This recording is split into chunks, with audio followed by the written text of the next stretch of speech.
70માં રાષ્ટ્રીય ફિલ્મ પુરસ્કારની જાહેરાત કરવામાં આવી છે અને જેમાં ગુજરાતનો દબદબો જોવા મળ્યો છે કારણ કે ગુજરાતી ફિલ્મ કચ્છ એક્સપ્રેસને ત્રણ એવોર્ડથી નવાજવામાં આવી છે. સૌથી પહેલા વાત કરીએ તો બેસ્ટ એક્ટ્રેસનો એવોર્ડ મળ્યો માનસી પારેખને, બેસ્ટ કોસ્ચ્યુમ અને એ સિવાય બેસ્ટ ફીચર ફિલ્મનો એવોર્ડ પણ આ ફિલ્મને મળ્યો છે. હવે ફિલ્મ વિશે જો વાત કરવામાં આવે તો રત્ના પાઠક શાહ, એ સિવાય આ ફિલ્મમાં જોવા મળ્યા હતા માનસી પારેખ, ધર્મેન્દ્ર ગોહિલ, હિના જય કિશન. અને ફિલ્મના બેકગ્રાઉન્ડ વિશે વાત કરવામાં આવે સ્ટોરીની તો એક સ્ત્રી જે છે પોતે કેવી રીતે જીવે છે અને કેવી રીતે જીવવું જોઈએ એના વિશે વાત કરવામાં આવી રહી છે.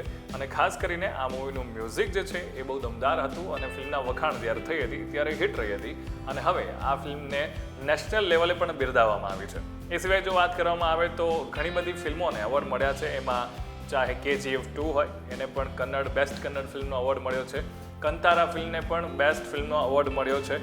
એ સિવાય અરિજીત સિંહને કેસરિયા સોંગ માટે બેસ્ટ સિંગરનો એવોર્ડ મળ્યો છે, બેસ્ટ મ્યુઝિક ડાયરેક્ટરનો એવોર્ડ મળ્યો છે પ્રીતમને ફોર ધ મૂવી બ્રહ્માસ્ત્ર. એ સિવાય વાત કરવામાં આવે બીજા ઘણા બધા મોટા અવોર્ડ્સ AR રહેમાનને પણ જે ફિલ્મ છે એના માટે પણ પોની સેલ્વન 2 એના માટે પણ એમને as a best music director છે એનો એવોર્ડ આપવામાં આવ્યો છે.